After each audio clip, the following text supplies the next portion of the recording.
Good evening. On behalf of the League of Women Voters of the Spokane area, welcome to our 2022 Candidate Forum featuring candidates for Legislative District 4, positions 1 and 2 tonight. I'm Jennifer Montgomery. I'm your moderator. Our timer tonight is Ron Dickerhoof, and our tech specialist is Jody Crow, assisted by April May. Election day for the 2022 general election is November 8th. Ballots will be mailed to all registered voters beginning October 19th, and returned ballots must be postmarked or dropped off in official ballot boxes no later than 8 p.m. on election day. Thank you for coming to the forum tonight. This forum should be seen as a job interview. You, as the voter, seek to learn more about the candidates running for office and their positions. You, the voter, are the ones hiring by making an informed choice when you mark your ballot. Tonight, I will be asking the candidates questions that have been formulated by the League's Voter Services Committee. I will ask as many questions as time allows. The candidates will each have 30 seconds to introduce themselves at the beginning and to tell the voters briefly why they are running. They will have up to 1 minute to answer each question, and the candidates will have 30 seconds for a closing statement. The candidates will alternate in answering the questions.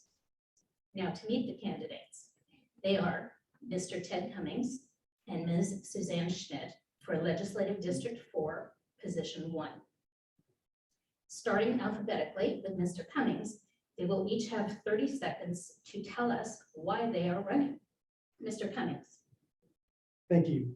Good evening. I am Ted Cummings. I'm running for state representative in the 4th LD. I'm running to help save our democracy, and I'm asking for your help.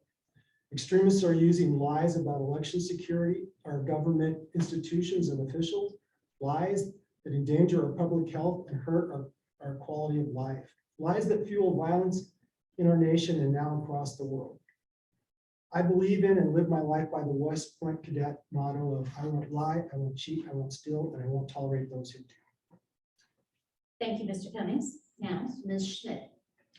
Good evening, and thank you, League of Women Voters, for inviting me here and hosting this event this evening. So my name is Suzanne Schmidt, and I'm running for Washington State Representative, 4th District, Position 1. I'm a daughter of a small business owner, and so I know how hard it is to start a business and to stay in business. I formally retired as the president CEO of Associated Builders and Contractors, where I dedicated my whole career to representing and working with employers and their employees. Thank you, Ms. Schmidt. As Mr. Cummings first introduced himself, our first question will be for Ms. Schmidt, and she will have up to 1 minute to answer. Our first question, and this is a little bit of a softball, which is a great way to start. What training, experience, and skills do you have that have prepared you for this position? I have worked again with employers and employees for 25 years. I've worked with every agency in Washington State. Sorry, I'm a little nervous here. Oh, please don't be.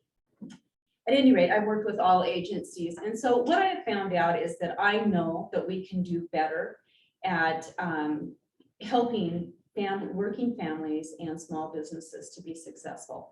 So because of that experience that I have, I believe that going to Olympia, I will be able to represent employers and their employees and do things that, and work on issues that are going to help them to be successful. Thank you. Mr. Cummings. Just a minute here. Go ahead, Ted. Okay, thank you.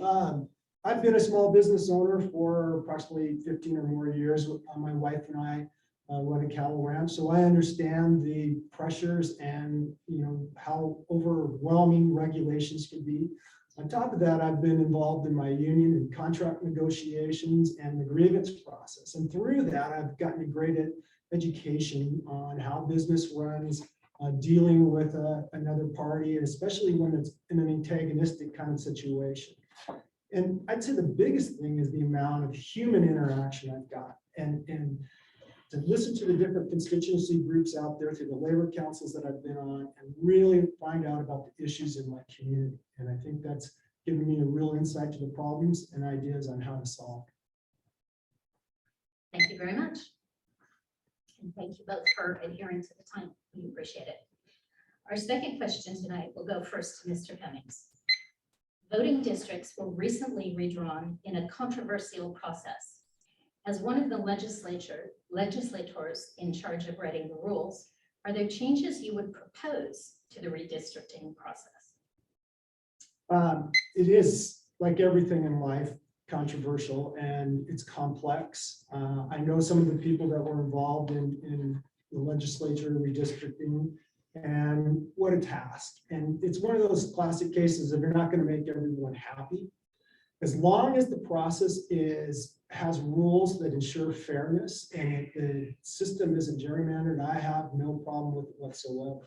And that's how I would look at it. If it's pointed out to me that these rules or districts were arbitrarily or unfairly drawn, absolutely, I would do everything I could to correct that. I'm satisfied with the way they are now. And I think as long as we have people of integrity in the process, that's what really matters. Thank you very much. I'm going to give our time to reset. Ms. Schmidt. Yeah, I think that, we have a process in place in Washington State that we redistrict, or we look at this every 10 years. So this would be congressional and legislative districts. We use Census Bureau information. And I think where the controversy came into play at this particular time was that the census data was late being turned over to the state, and that was because of COVID. It was a few months late being turned over to the state for the redistricting committees, and so they didn't have as much time. So they really had from like September till November 15th, which was the deadline, in order to create these district maps and get them out to the people. And because of that short period of time, I think things were rushed, and the people of the state just didn't get the opportunity to review those maps and to feel good about those proposals and also provide feedback. With that said, I think the process is actually a pretty Thank you very much. good process. All right, moving on to question number 3. 2 weeks ago, the most recent revenue projection for the 2023 to 2025 period is about $500 million lower than expected. How will you decide which programs need funding, and will you support or oppose new revenue streams? We are going to start with Ms. Schmidt.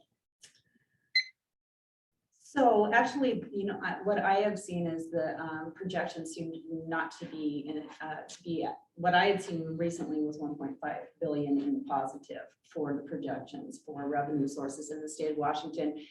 But with that said, we had a $15 billion surplus last year, and we created programs that spent all of that $15 billion. So if we are running short, then we need to look at, priorities, and what are those priorities in our state, looking at, different things that that we've been funding, and how do we cut those things back? I mean, if we are really truly looking at a deficit or less money than we projected, then I would propose that we look at cutting programs that were created when we had a $15 billion surplus, rather than imposing more taxes on the public. Thank you very much. Mr. Cummings. Yeah, so taxes in Washington's are a really problematic thing. We have a really regressive tax system. It doesn't surprise me that we would have these kind of deficits because it's an archaic system of the sales tax thing. I think we can do better, and I would love the chance to be in the room to look at fairer ways to relieve small business owners of taxes that drive them crazy, that are hard for them to navigate. I believe if we had the people that are most able to pay taxes, and we distributed our tax system fairly took the burden off the poor and the business owner and put it into people that are wealthy or big corporations where they could pay their fair share. We could do much better. So that's where I would say there's so many programs out there that are doing good, and I hate the thought of cutting them when we could look for better sources of revenue. Thank you very much, Mr. Cummings. You're welcome. Moving to question number 4. And let me just note for both candidates that if you want me to repeat a question, if you are the second responder and you'd like me to repeat a question, just please ask and I'm happy to do so. Question number 4. Transportation greenhouse gases are the #1 source of emissions in Washington state. Do you support or oppose the requirement for electrification of all new cars and light trucks sold in the state by 2030? Why or why not? We are going to start with Mr. Cummings. Thank you. A really timely question, one that is, like everything in life, controversial. I look at it as you change or you die, you adapt or die. And as hard, emotional as the issue can be for people that really love their gas engine cars or their diesels and all that, electrification is the way the world's going. We're looking at new technologies with hydrogen, and I think we could continue to look at clean ways of transportation and energy uses. There's so much good work going on now with the State Commerce Department and the Federal Commerce Department that are developing these technologies and these transmission lines. People just need to relax and listen to the facts and data that are coming out. There's a lot of smart people working on this. Electric is the way to go. It will be here. I get you that you might not be happy about it, but just hang in there. And it's kind of a horse and buggy moving to the car type of shift. But Thank you, Mr. Cummings. Ms. Schmidt. I guess moving towards electric vehicles or a dependency on electric, I don't know, first of all, if that is absolutely best for the environment, but let's say that it is. Let's say that it is, that is the best way. Then we need to look at, before we actually mandate these things and put them in place, how are we going to produce more electricity? According to electric providers in the state of Washington, we have, the sources of electricity right now are hydroelectric or dams, nuclear power, gas, coal, and wind, solar. So, we already know the governor's looking at breaching dams, so that's not going to be an option to create more electricity with hydropower. We have nuclear power. Will be 10 to 12 years to bring on more nuclear power plants or put them online. Gas and coal are going to be out of the question because they emit greenhouse gases, and wind and solar are not reliable sources of electricity. Thank you very much, Ms. Schmidt. could I get a rebuttal or? You will have time at the end of the presentation to expound upon whatever you would care to expound. Okay, thank you. Of course. All right, we will move now to a question regarding education in grades K through 12. What strategies would you support to enhance civics education in grades K through 12? We're going to start this time with Ms. Schmidt. So what strategies? First of all, I know that legislation was passed in 2019 to start civics classes back in high schools, starting in 2020 and 2021. So I definitely think there's a need, because that's what I see, going out and talking with people and doorbelling, doing events. It's just amazing, honestly, how many people don't know how our government works. So I definitely feel that there is a need to have civics classes in the high school. What I would be opposed to is those classes being taught with teachers blatantly expressing their political views. When I was in high school, I had civics classes. I actually, had them from 9th grade till my senior year. And I don't remember ever knowing my instructor's political views. So that's why I think that if we can teach civics as a matter of fact, this is our law, this is our country. Thank you, Ms. Schmidt. Jennifer, could you repeat the question just so I? Yes, of course. The question is, What strategies would you support to enhance civics education in grades K through 12?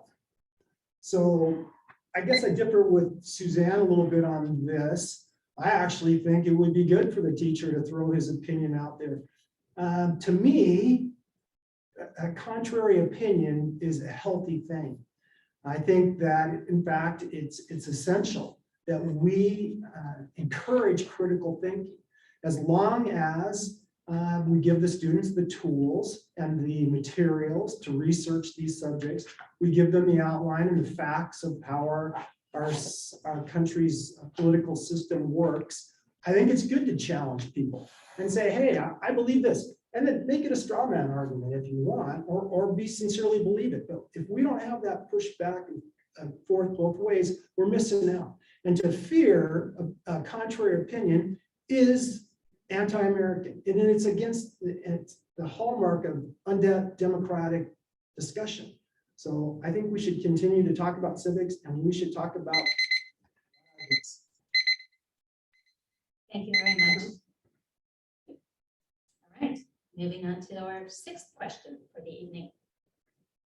What is your position on the adequacy of current and proposed processes for protecting election integrity? We're going to start with Mr. Cummings. So I brought up election integrity in my opening remarks. In Spokane County, and I can't speak to every state in the nation, Spokane County has secure elections. For someone to question the integrity of our election is, to me, to slander our county or our process. If you have facts that you want to bring forward and say, I'm disturbed by this, that's one thing. If you just want to cast aspersions on people and throw out blatant lies or misinformation to subvert the process, I have a real problem with that. In fact, I think it should be a chargeable offense. And it's going through our country time and time again on things that shouldn't be questioned. You have facts, bring it forward.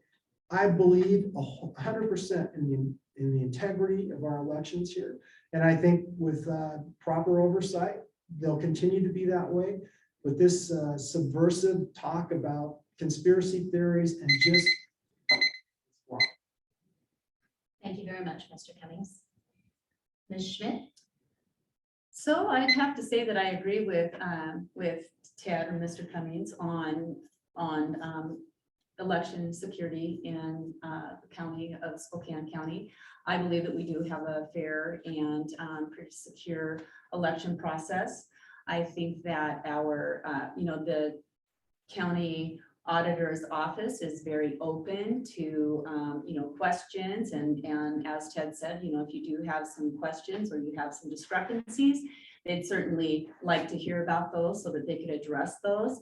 There are also opportunities for all of us to actually audit or to monitor vote counting. So, we do have all kinds of options to make sure that we believe that our voting is secure. And I guess what I want to say is, please vote. Your vote does count.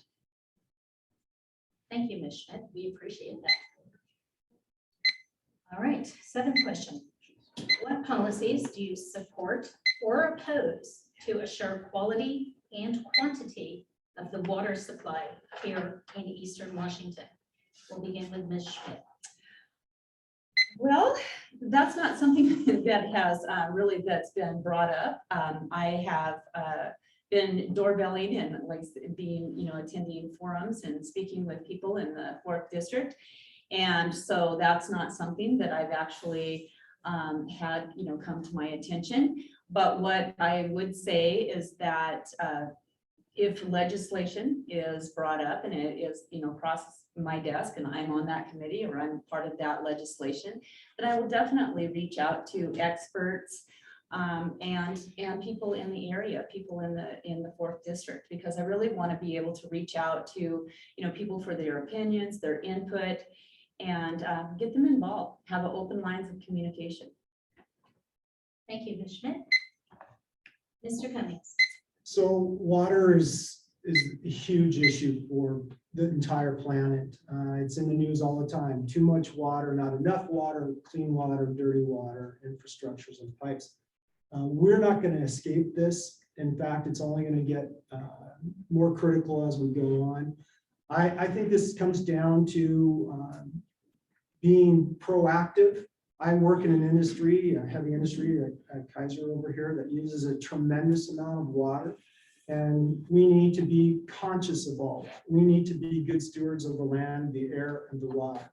And as Suzanne said, whatever comes across my desk that is safeguarding the security of our water to all our citizens, especially here in the Fourth and throughout the state, we absolutely need to do it, no matter how hard it is or painful it is.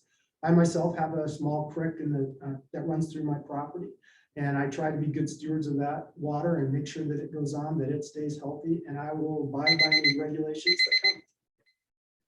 Thank you very much, Mr. Cummings. Next question. What do you believe is needed to support and enhance Washington's agricultural productivity? We'll start with Mr. Cummings. You'd think with me raising hay and having cows, I'd have a really good answer for this, but I don't. Agriculture's gotten so big. I mean, it's huge business now. And I get that we feed the world, but at the same time, I think we've really lost something. We're continually shutting out the small producer more and more until now it's corporate farming. I get this, the responsibility we have and the blessing that we have here in Washington with the acres of crops that we can grow, the water that we have. But again, we need to make sure that we're doing it cleanly and efficiently, that we are respecting not only the land and the air and the water, but the people that work in this industry through regulation and safety, that we don't exploit and expose people to long hours or toxins. It's a complicated industry. It's an essential industry, and it's one we need to really stay on top of. Thank you very much, Mr. Cummings. We'll move to Ms. Schmidt. So Washington is an agricultural state. I support the industry. I would, really in the position as Washington State Legislature, I would talk with farmers and ranchers and find out what their needs and their priorities are. This is not another area that I'm not that familiar with, but would reach out to experts and to the community, especially again, the farmers and the ranchers, to find out what is their priorities and what they would like to see as far as legislation. Thank you very much. We appreciate your answer. Moving to our ninth question tonight, on a completely different topic. What are your greatest concerns about the criminal justice system in Washington, and how would you address them? We will begin with Ms. Schmidt. My greatest concerns about the criminal justice system, some of the policies or legislation that was passed in the last couple of years, policies and legislation that limited, if not eliminated, our police officers' ability to do their job. That's legislation that limits their ability to pursue criminals. Also, the Blake decision. So basically legalizing drugs in our state. I think that's something that has caused a huge problem, not just with law enforcement, but also with people in our society, because drugs are so rampant and they're having a really difficult time because of the Blake decision, not being able to charge people with the possession of drugs. They're having a difficult time policing that. Thank you very much for your answer. Mr. Cummings. So I see it a little bit different. I think that this notion that the police can't do their job is a red herring. I don't believe that. I think everyone knows what they need to do. If there's something in the laws that needs to be tweaked, so be it. We'll do that. But this problem to me goes back far longer than we're talking about here. This is 40 years of gutting the middle class and destroying and destabilizing families, especially in our community, that's driving all this crime and homelessness. If we want to really address crime, We need to start supporting families, and we need to start rebuilding our middle class, because if people can't raise their children or can't be involved in their kids, this is just going to self-perpetuate. So to me, this is about getting people back to work at living wage jobs and addressing our healthcare problems and getting the mental health care needs that people need out there. Thank you, Mr. Cummings. And our last question for the candidates tonight, to Mr. Cummings' point earlier, what haven't we asked you tonight that is important to you, or what would you like to expand upon? We'll begin with Mr. Cummings. Thank you. Well, I said that I'm here because I'm really worried about our democracy, and I absolutely am. None of the issues that we've talked about tonight matter if Democrats don't hold the House and Senate. We're going to see changes to our environmental laws, civil rights, constitutional rights. All sorts of bad things are going to happen. And labor, I'm a steel worker, and I've been a steel worker for 34 years, is going to go away a national right to work. I believe extremists have taken over the Republican Party and are taking us down a dark, dark road towards a fascist, authoritarian style of government. And we see what's going on in Iran and Russia and Ukraine, and we should not deceive ourselves that that can't happen here, because it can, people. And we need to be on top of this. We need to elect people of integrity, people who respect the process, the rule of law. Thank you very much, Mr. Cummings. Ms. Schmidt, for the final word tonight. Can you repeat the question? Of course. What haven't we asked you tonight that is important to you, or what would you like to expand upon that you didn't have time for?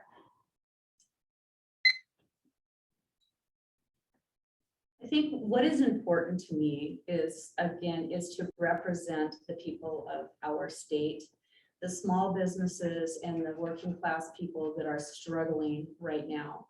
They're struggling with the price of gas, the price of groceries, the price of housing. And we as state legislatures have not helped that situation.